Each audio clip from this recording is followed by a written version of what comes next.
All right, so today we are diving into a conversation that really got under people's skin. It's a conversation between a 35-year-old woman and the relationship advisor Kevin Samuels. Oh, yeah.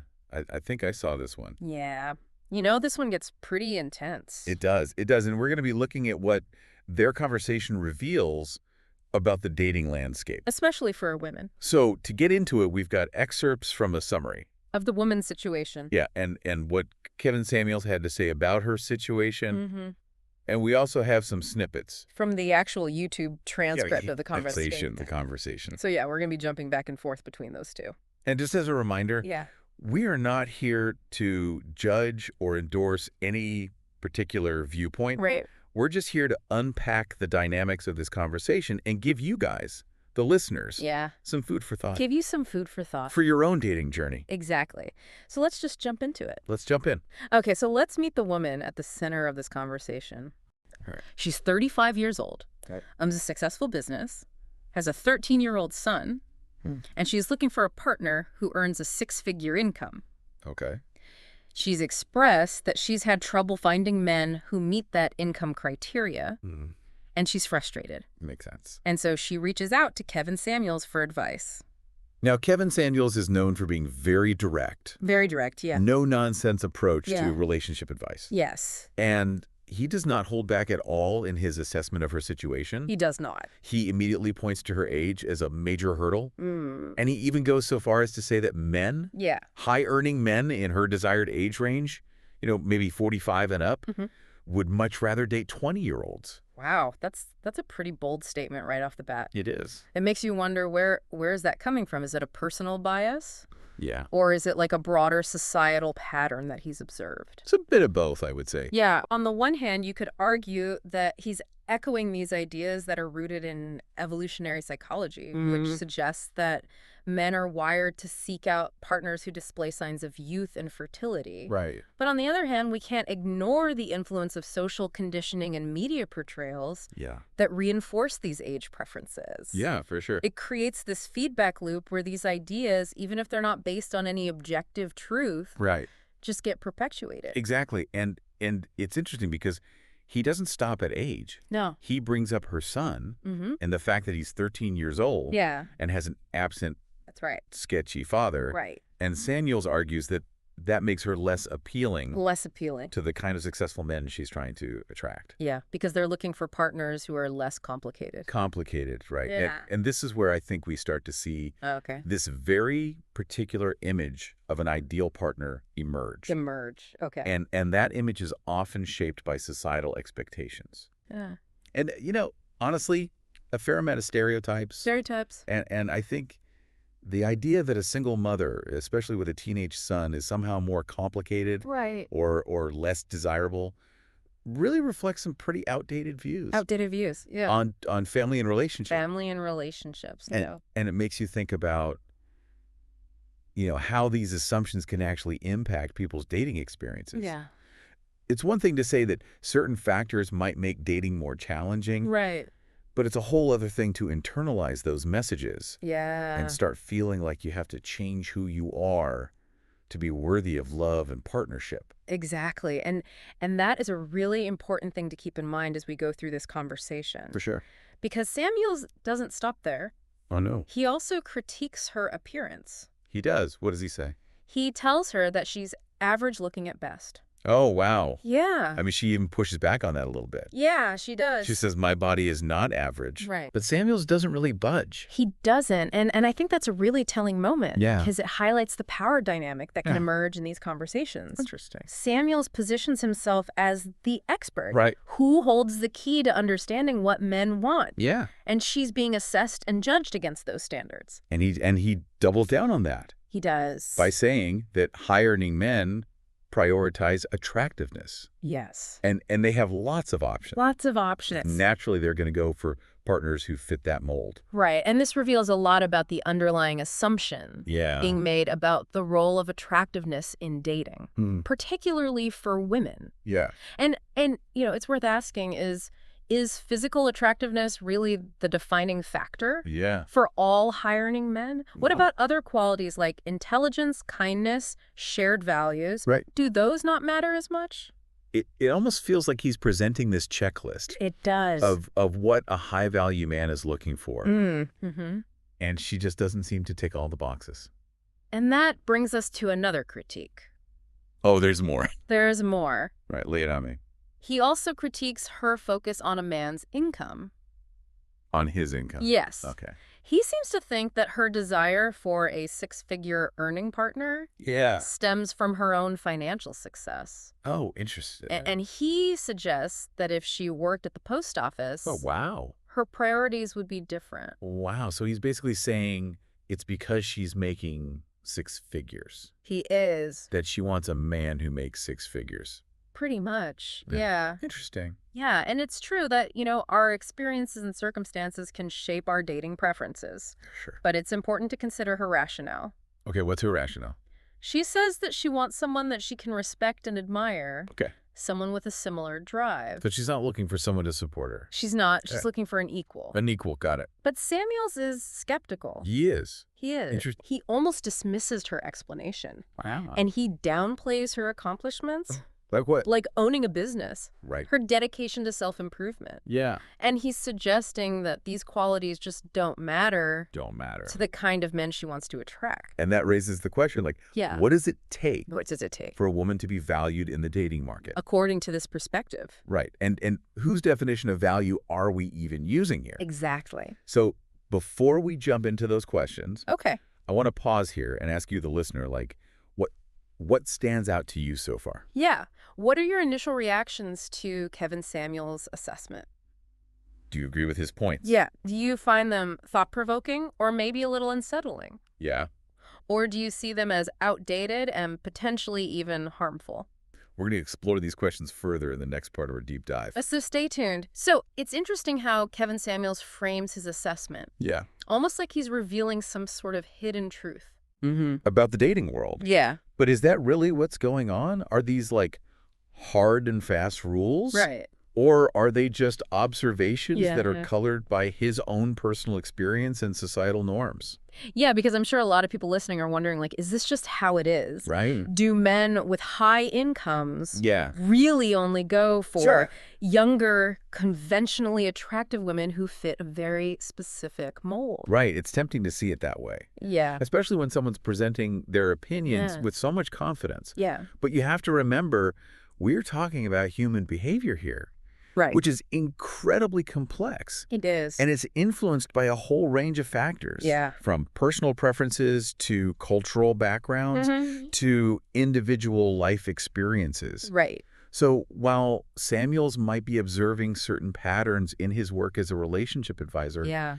those patterns don't necessarily apply to everyone. Yeah, everyone, right? Yeah, and this is where critical thinking is so important. Yeah. It's about being able to step back Mm-hmm. and question the assumptions being presented Yeah. rather than just accepting them at face value. Because I think if we do take his assessment at face value, Yeah. it paints a pretty bleak picture Yeah, it does. for anyone who doesn't fit that Yeah. very narrow definition of what's considered desirable. It's almost like he's saying, if you don't tick all these boxes, you're out of luck. Yeah, and that's And that's where we need to be careful. Because Yeah. while it's important to be realistic about the challenges that Mhm. we might face in the dating world, right. it's equally important to avoid internalizing those messages Yeah, that make us feel inadequate or unworthy. exactly. And so how do we strike that balance? Right. How do we acknowledge the realities of Yeah. the dating landscape Mm-hmm. without letting those realities dictate our self-worth? Okay, so I think it starts with recognizing that there's a difference between acknowledging a pattern Okay. and accepting it as an absolute truth. Okay. So, for example, Yeah. even if we accept that some high-earning men might prioritize youth and a certain type of attractiveness, Mm-hmm. that doesn't mean that all men do. Right. And it certainly doesn't mean that those are the only qualities that matter in a relationship. in a relationship. Exactly. And it's important to remember that dating is ultimately about finding a connection Mhm. with another human being. It is. It's about shared values, mutual respect, and genuine attraction, which goes beyond just physical appearance. Absolutely. And that's where I think Kevin Samuels' advice kind of falls short. Okay. He focuses so much on these external factors Yeah. that he neglects to address the deeper aspects of compatibility and connection. It's like he's reducing dating to a formula, It is. where if you just plug in the right variables, Right. you're guaranteed success. Exactly. But relationships are so much more nuanced than that. You know, they're about chemistry, shared experiences, Right. emotional intelligence, things that can't be quantified or neatly categorized. Exactly. And I think that's why his advice, while it might resonate with some people, can also feel very limiting Yeah. and even disheartening to others. Disheartening, yeah. Because it reinforces this idea that we need to fit into these predefined boxes Right. to be considered desirable or worthy of love. And that brings us back to the woman in this conversation. It does. Imagine being on the receiving end of this assessment. Yeah, It's pretty blunt, it is. even harsh at times. Yeah. He interrupts her, he dismisses her attempts to explain herself, and he frames his opinions as absolute truths. Right. It's almost like he's trying to break her down, Yeah. make her see the error of her ways. And so does that actually work? Right. Is this communication style actually helpful Yeah. in a relationship context? Because on the one hand, you could argue that he's just being brutally honest, Yeah. giving her a dose of reality. Right. But on the other hand, it feels incredibly disrespectful. It does. And even invalidating. And I think that's the key distinction. Okay. There's a difference between honesty and cruelty. Okay. You can be honest with someone without being cruel. Right. You can offer feedback without tearing them down. And I think that's something we all need to be mindful of. Yeah. Not just in dating, but in all of our relationships. In all our relationships. How can we communicate our needs and expectations Right. in a way that is both authentic and respectful? Because ultimately relationships thrive Yeah. on open communication, empathy, and a willingness to understand each other's perspectives. Right. And that's something that seems to be missing from this conversation. Yeah, Samuels isn't really interested in understanding her perspective. Not really. He's more interested in... He is more interested in imposing his own views Yeah. and making her conform to his definition of a desirable woman. of what a desirable woman should be. And this brings us to another really important point. Okay. Importance of agency. Agency. This woman clearly has her own ideas about what she wants in a partner. She does. She's not just passively accepting No. whatever comes her way. She's actively seeking out a specific type of connection. She is. But Samuels seems to suggest that she's misguided, Misguided. that she's overestimating her worth in the dating market, Okay. and that she needs to adjust her expectations. And who is he to say that? Exactly. Like, who is he to say what she's worthy of? Exactly. Who is he to tell her to lower her standards? Right. Or to settle for less than she desires? Like he's trying to rob her of her agency, He is. to make her doubt her instincts and her desires. And that is a dangerous message, It is. especially to women, Especially to women, yeah. because it reinforces this idea that we need to seek validation from external sources, Right.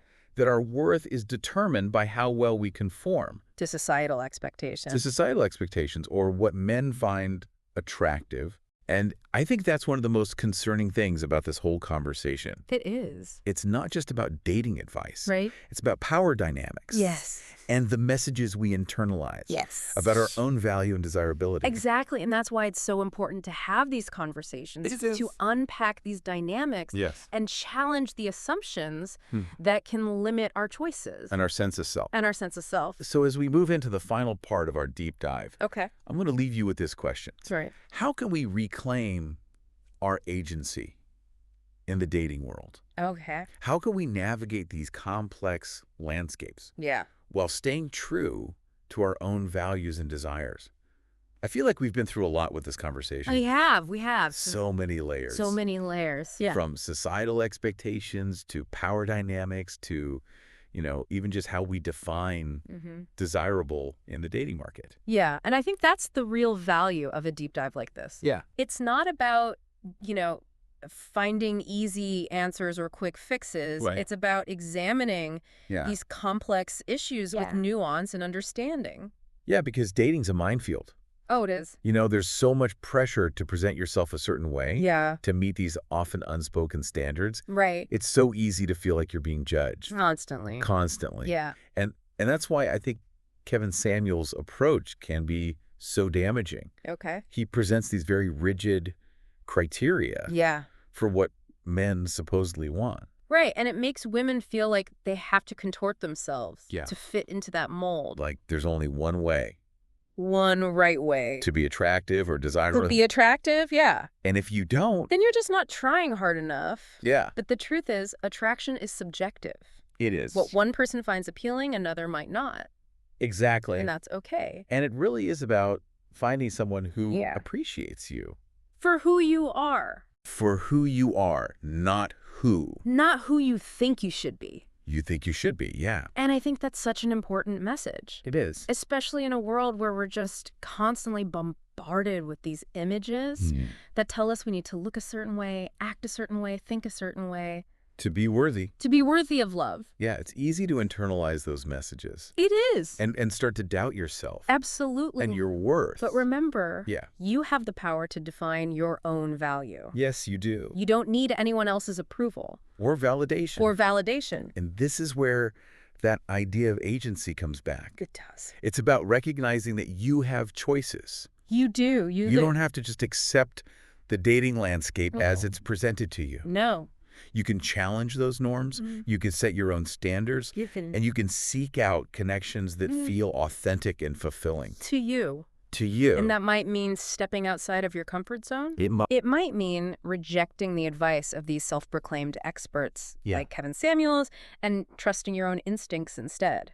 It might mean having those hard conversations Yes. with potential partners Yeah. about your expectations and your needs. But ultimately, it's about being true to yourself Exactly. and not settling for anything less than you deserve. And so that brings us back to the woman in this conversation. It does. If you were in her shoes, Yeah. how would you respond to Kevin Samuels' assessment?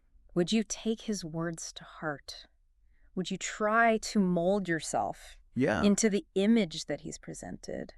Or would you stand firm in your worth In your worth. and your own desire? It's a question worth thinking about It is. because it's not just about dating. It's about how we navigate the world, Is. how we define ourselves, Yeah. and how we create the kinds of relationships Yes. we want in our lives. And I think the key takeaway here Yeah, is that you have the power. you do. You have the power to choose who you want to be. And who you want to be with. So as we wrap up this deep dive, Right. I really encourage you to reflect on these questions, Yes. to challenge the assumptions that might be holding you back, Yeah. and to embrace the possibility Uh. of creating a dating experience that is authentic and fulfilling For you. for you. And remember, there's no one right way to do this. There isn't. It's a journey. It is. It's about finding what works for you. So keep exploring, keep learning. Keep learning, yeah. And most importantly, Yeah. keep believing in yourself and your worth.